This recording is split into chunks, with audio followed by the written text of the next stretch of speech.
ఈరోజు Andhra Pradesh DSC, SGT maths మెథడాలజీలోని ఐదో పాఠానికి సంబంధించిన పరీక్షను చూద్దాం. ఐదో పాఠం విద్యా ప్రణాళిక, పాఠ్యపుస్తకం, బోధనా ప్రణాళిక. కరికులం అనే పదం ఏ భాషా పదం నుంచి వచ్చింది? లాటిన్ భాషను కరీర్ అంటారా, CRRERE కరీర్. కరికులం అనే పదం ఏ భాషా పదం నుండి వచ్చిందంటే కరీర్, అదే లాటిన్ భాషా పదం. పాఠశాల విద్యార్థుల పురోభివృద్ధికి కల్పించే వ్యాసక్తులన్నీ కలిపి విద్యా ప్రణాళిక అవుతుందని అన్నవారు తెలియజేసిన విద్యావేత్త ఎవరంటే ఆల్బర్టి. వ్యాసక్తులన్నీ గుర్తుపెట్టుకోండి, ఆల్బర్టి. ఒక అంకెతో కూడిన ఒకటో తరగతిలో, 2 అంకెలతో కూడిన రెండవ తరగతిలో, 3 అంకెలతో కూడిన మూడో తరగతిలో ఉన్నట్లుగా ఏర్పాటు చేయబడిన విద్యా ప్రణాళిక విధానం, వ్యాఖ్యాంధ్ర విధానం. ముందు క్లిష్ట ఈజీగా ఉన్నవని ఫస్ట్ క్లాస్లో పెడతారు, తర్వాత క్లిష్టం అలా పెరుగుతూ ఉంటే పై క్లాసులు పోతూ ఉంటుంది, అది వ్యాఖ్యాంధ్ర విధానం. శీర్షిక విధానం అంటే పూర్తిగా ఒక క్లాసులో అన్ని మొత్తం బోధించేస్తారు, తర్వాత వ్యాఖ్యాంధ్ర విధానం, శీర్షిక విధానం. ఇక్కడ వ్యాఖ్యాంధ్ర విధానం ఇది. Okay, correct answer. ఒకటో తరగతిలో, రెండో తరగతిలో అలా క్లిష్టం ప్రకారం వెళ్తున్నారు కాబట్టి వ్యాఖ్యాంధ్ర పద్ధతి. కరికులం రూపొందించడంలో శీర్షిక పద్ధతిలో దోషం. శీర్షిక పద్ధతి అంటే ఒక క్లాసులో మొత్తం ఆ శీర్షిక సంబంధించినంత బోధించేస్తారు, అంటే అనవసర స్థాయికి మించిన విషయాలు నేర్పుతారు. ఒక శీర్షికను కొన్ని భాగాలుగా చేసి ఒకే తరగతిలో 3 లేదా 4 తరగతుల వ్యవధిలో బోధించినట్టు రూపొందించిన విద్యా ప్రణాళిక అంటే సర్కులర్ పద్ధతి. ఇది అవిచ్ఛిన్నము మరియు మొదటి 3 నెలలు ఒక పాఠ్యాంశాన్ని బోధించారు, తర్వాత 1-2 నెలల్లో జూన్లో, జూలై, ఆగస్ట్, సెప్టెంబర్ గ్యాప్ ఇచ్చి మరో 3 నెలల తర్వాత అదే పాఠ్యాంశాన్ని క్లిష్టంగా ఉన్నదాన్ని అదే తరగతిలో బోధిస్తారు. ఆ విధానం ఏంటంటే సర్పిలాకార విధానం. వ్యాఖ్యాంధ్ర పద్ధతి అంటే ఫస్ట్ క్లాస్లో దానికి తగినట్టుగా ఈజీ పోయి ఆ ఫస్ట్ క్లాస్ నుంచి సెకండ్ క్లాస్కి వచ్చి దాన్ని అప్గ్రేడ్ చేసి కొంచెం క్లిష్టంగా నేర్పుతూ ఉంటాయి. శీర్షిక పద్ధతి అంటే మొత్తం పూర్తిగా ఆ శీర్షికి సంబంధించిందంతా ఆ క్లాసులో నేర్పించేస్తారు, కాబట్టి ఇక్కడ సర్పిలాకార పద్ధతి. విద్యార్థుల వయసుకు తగినట్లుగా ఏ వ్యాసక్తులు అందించాలో ఖచ్చితంగా నిర్ణయించడం అవసరం అని కరికులం నిర్వచించిన వారు పెస్టాలజీ. డిఎస్ 2018లో వచ్చింది. విద్యార్థుల వయసుకు తగినట్లుగా ఏ వ్యాసక్తులను అందించాలో ఖచ్చితంగా నిర్ణయించిన అవసరాన్ని కరికులం నిర్వచించిన వారు పెస్టాలజీ. ఎప్పుడైనా నిర్వచనాలు రావాలంటే డిఎస్ 2018లో ఎక్కడి నుంచి వచ్చేవి అంటే పాఠ్య ప్రణాళిక నుంచి వచ్చేవి. నిర్వచనాలను పూర్తిగా మనం అన్ని మెథడాలజీలో నిర్వచనాలని చదువుతాము, కానీ పాఠ్య ప్రణాళికలో ఉండే నిర్వచనాలు మాత్రం ఎక్కువ వస్తూ ఉండేది. ఈ సంవత్సరం కూడా అదే జరుగుతున్నట్టుంది. ఒక తరగతిలో నేర్చుకున్న అంశం పై తరగతిలో పునర్విమర్శ చేయడం అవకాశం లేని పద్ధతి శీర్షిక పద్ధతి. పునర్విమర్శ శీర్షిక పద్ధతిలో ఉండదు. గణిత ప్రణాళిక ఏర్పాటులో వ్యాఖ్యాంధ్ర పద్ధతి ప్రయోజనం. గణిత విద్యా ప్రణాళిక వ్యాఖ్యాంధ్ర పద్ధతి ప్రయోజనం అంటే కింది తరగతులు నేర్చుకున్న విషయంపై పై తరగతులు నేర్చుకున్న అంశాన్ని ప్రేరణగా ఉంటుంది. అంటే క్రింది ఒకటో తరగతిలో ఈజీగా ఉన్నది నేర్చుకున్నాం, దానికి స్టెప్ ఎక్కువ, పై తరగతి అలా పోతూ ఉంటాం. అది వ్యాఖ్యాంధ్ర పద్ధతి యొక్క ప్రయోజనం. క్రింది విద్యా ప్రణాళిక విధానంలో విషయం అవిచ్ఛిన్నంగా కొనసాగించేది సర్పిలాకార పద్ధతి. ఎందుకంటే 3 నెలల తర్వాత 4 తర్వాత మిగిలిందని బోధించేస్తూ ఉంటారు. విద్యా ప్రణాళిక సర్పిలాకార విధానం అనుసరించి తయారు చేయాలని తెలియజేసింది ఎవరంటే జాతీయ విద్యా విధానం 1986. సర్పిలాకార విధానం అంటే 1986 జాతీయ విద్యా విధానం. క్రింది వానిలో విద్యా ప్రణాళిక నిర్మాణ సూత్రం కానిది. క్రమశిక్షణ విలువ, సన్నాహ విలువ, ప్రయోజనాలు ఈజీగా తెలిసిపోతుంది, కళాత్మక విలువ అని. ఒక మంచి గణిత పాఠ్య గ్రంథం జ్ఞానానికి ఒక మంచి వనరు, ఒక పరికరం, ఒక మార్గదర్శి అని పేర్కొన్న వారు ఎవరంటే హాల్క్వెస్ట్. ముందు పాఠంలో ఉంటుంది, గుర్తుపెట్టుకోండి. ఒక మంచి గణిత పాఠ్య గ్రంథం జ్ఞానానికి ఒక మంచి వనరు, ఒక పరికరం, ఒక మార్గదర్శి. మంచి వనరు, పరికరం, మార్గదర్శి అని పేర్కొన్న వారు ఎవరంటే హాల్క్వెస్ట్. ద స్కూల్ మాస్టర్స్ అసిస్టెంట్ గ్రంథ రచయిత థామస్ డిల్వర్త్. ఈయన ఫస్ట్ పాఠ్యభాగాన్ని రచించారు, థామస్ డిల్వర్త్. గుర్తుపెట్టుకోండి, ద స్కూల్ మాస్టర్స్ అసిస్టెంట్ గ్రంథాన్ని రచించారు, ఫస్ట్ ఇదే థామస్ డిల్వర్త్. ప్రస్తుతం భాషేతర పాఠ్య పుస్తకాల రూపకల్పనలో అనుసరిస్తున్నది ఏంటంటే ఏకకేంద్ర సర్పిలాకార పద్ధతి.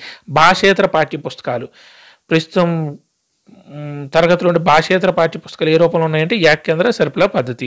రాష్ట్ర స్థాయిలో ఈ క్రింది సంస్థ ఆధ్వర్యంలో పాఠ్యపుస్తకాలను అభివృద్ధి పరచడం జరుగుతుందంటే SCRT. ఉపాధ్యాయుడు విద్యార్థికి నిజమైన పాఠ్యపుస్తకాన్ని సూచించిన వారు మహాత్మా గాంధీ. ఉపాధ్యాయుడు విద్యార్థికి నిజమైన పాఠ్యపుస్తకాన్ని సూచించిన వారు మహాత్మా గాంధీ. పాఠ్యపుస్తకం ఒక రాష్ట్ర విద్యా కార్యక్రమంలో నిర్దేశించబడిన విద్యా ప్రణాళికను ఆచరణకు తీసుకురావడానికి ఉపయోగించి ఒక పరికరం. ఈ వ్యాఖ్యానంతో సంబంధం కలిగి NCERT. పాఠ్యపుస్తకం ఒక రాష్ట్ర విద్యా కార్యక్రమంలో అనేసరికి SCRT అనుకుంటాం, కానీ NCERT ఒక రాష్ట్ర విద్యా కార్యక్రమంలో నిర్దేశించబడిన విషయ ప్రణాళికను ఆచరణకు తీసుకురాబడిన ఉపయోగించి ఒక పరికరం అని ఈ వ్యాఖ్యానంతో సంబంధం కలదంటే NCERT. హంటర్ స్కోర్ కార్డు ఆధారంగా గణిత పాఠ్య పుస్తకాన్ని మదింపు చేసేటప్పుడు క్రింది వారిలో తక్కువ గణనలు కేటాయించవలసిన అంశం ఏంటంటే భాషా శైలికి. ఎక్కువ జ్ఞానం అంటే మనోవిజ్ఞాన శాస్త్రాలు, తక్కువ ఏంటంటే భాషా శైలి.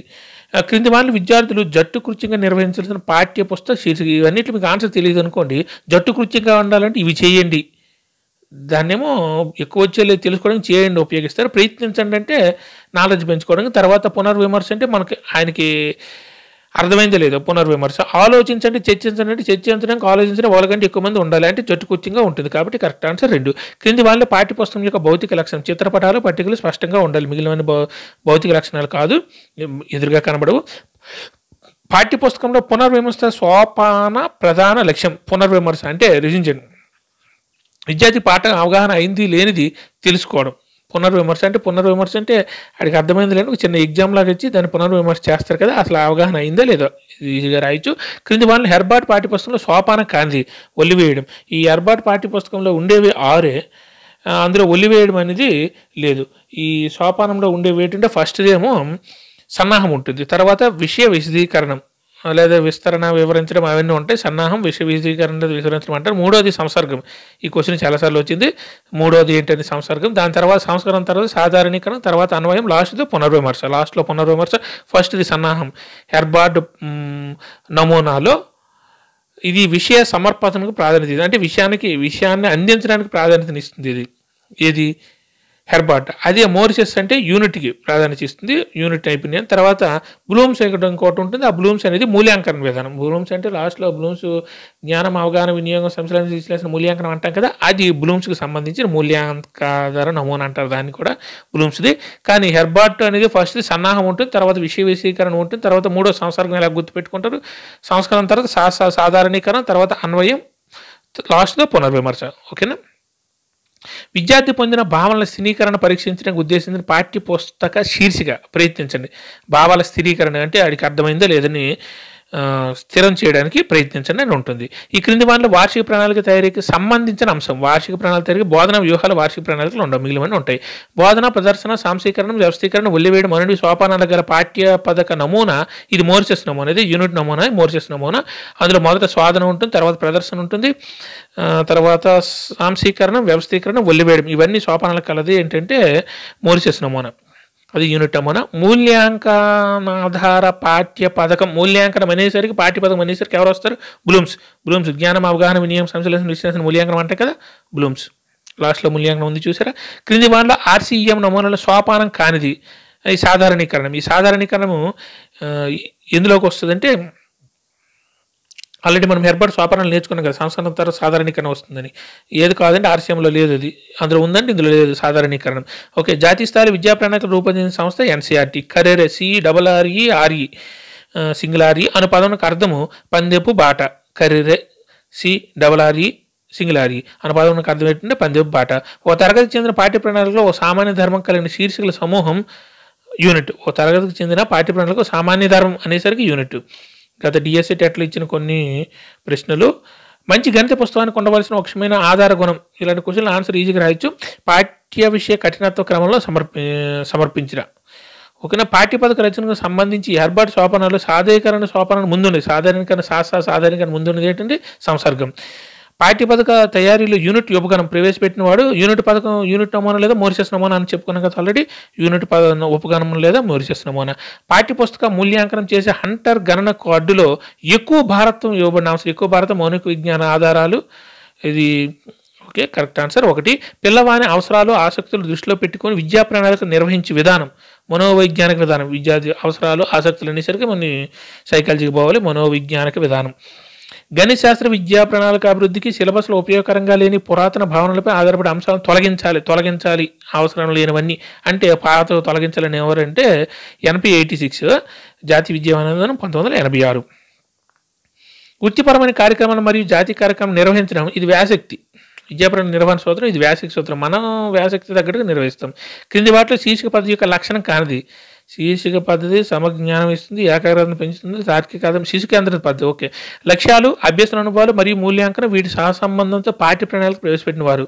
ఇక్కడ మూల్యాంకనం అని వచ్చేసరికి బ్లూమ్స్. గుర్తుపెట్టుకుని లక్ష్యాలు, అభ్యసన అనుభవాలు మరియు మూల్యాంకనం వీటి సహసంబంధం పాఠ్య ప్రణాళిక ప్రవేశపెట్టిన వారు అని బ్లూమ్స్. మూల్యాంకనం అనేసరికి బ్లూమ్స్. గుర్తుపెట్టుకోండి. పిల్లలు గణితాన్ని భయపడకుండా ఆనందంగా అభ్యసించాలి. భయపడకూడదంటే NCF 2005. వ్యవస్థీకరణ, ఒల్లివేయడం. ఇది మోరిసెస్ నమూనా. వ్యవస్థీకరణ అనేది మోరిస్ నమూనా. ఘాతాలకు సంబంధించిన అన్ని పాములు 8వ తరగతిలోనే, అంటే పూర్తిగా ఒక తరగతిలో బోధించేస్తానంటే శీర్షిక పద్ధతి. ఒకే తరగతిలో 3-4 నెలల కాల వ్యవధులు ఇస్తారంటే అది సర్పిలాకార పద్ధతి. క్రింది వాళ్ళ కరికులం నిర్మాణ సూత్రం కానిది తార్కిక క్రమ సూత్రం. కరికులం నిర్మాణ సూత్రం అంటే క్రమశిక్షణ విలువ, శిశు కేంద్రీయ సూత్రం, అవసరమైన మార్పు చేయడం వీలు. తార్కిక క్రమ సూత్రం కరికులం నిర్మాణ సూత్రం కాదు. సాంఘిక శాస్త్రం నందుల అంశాలు వాటి క్లిష్ట ప్రకారం 8, 9, 10 తరగతిలో విభజించబడింది. సిలబస్ క్లిష్టమైనది పై తరగతిలో, ఈజీ అనేది కింది తరగతిలో ఉంటుంది. అది ఏకేంద్ర పద్ధతి. హెర్బార్ట్ పాఠ్యపథకం దశలు ఎందు 2వ సోపానం ఆల్రెడీ మనం నేర్చుకున్నాం కదా. ఫస్ట్ది సన్నాహం, తర్వాత విషయ విశదీకరణం లేదా సమర్పణ. దాన్ని విషయ విశదీకరణం అంటారు కదా, అది సమర్పణ. మిగిలిన సంసర్గం. మీకు సమర్పణ అనే వాక్యం అందులో లేదు కదా, ఏం చేయాలని ఆలోచించండి. ఈ అన్వయం, సాధారణీకరణ. అన్వయం అనేది లాస్ట్లో ఉంటుంది. సాధారణీకరణం, సంసర్గం, సాధారణీకరణం. ఇది 3వది, 4వది. ఓకేనా. ఈ అన్వయం అనేది సాధారణీకరణం తర్వాత ఉంటుంది, అంటే సమర్పణ అనేది ముందు ఉంటుంది. కాబట్టి 2వ సోపానం సమర్పణ. బోధన ప్రణాళిక అంతర్భాగం కానిది విద్యా ప్రణాళిక. క్రింది వాళ్ళ సిలబస్ నిర్వహణ విధానాలు. సిలబస్ కరికులం వేరు, సిలబస్ వేరు. సిలబస్ నిర్వహణ విధానాలు ఏంటంటే శీర్షిక పద్ధతి ఉంటుంది, నెక్స్ట్ ఆచరణాత్మక పద్ధతి సిలబస్లో ఉండదు, సరిపుల పద్ధతి ఉంటుంది, తార్కిక మరియు విజ్ఞాన పద్ధతులు ఉంటాయి. అంటే 3వది ఏసీడీ ఆచరణాత్మక. సిలబస్లో ఈ విధంగా ఆచరించాలని మాత్రం సిలబస్లో ఉండదు నిర్వహణలో. క్రింది వాళ్ళలో కరికులం నిర్వహణ సూత్రాలు. కరికులం అంటే ఇందులో శిశు కేంద్ర ప్రణాళిక ఉంటుంది, క్రమశిక్షణ విలువ ఉంటుంది, సర్పిలాకార ఉపగమనం ఉండదు. కరికులం కదా అది, సర్పిలాకార ఉపగమనం ఉండదు. ప్రయోజనాత్మక విలువ అనేది ఇది కూడా ఉంటుంది. ఇది కరెక్ట్ ఆన్సర్. ఇది కరికులం వేరు, సిలబస్ ఏదో గుర్తుపెట్టుకోండి. కరికులం పాఠశాల విద్యార్థుల పురోభివృద్ధికి కల్పించిన వ్యాసంగాలన్నీ కరికులం. వ్యాసంగాలన్నీ అనేసరికి కరికులం అనేసరికి Albert A, Albert E. Albert అని గుర్తుపెట్టుకుని వ్యాసంగాలన్నీ Albert. Correct answer 2. Thank you.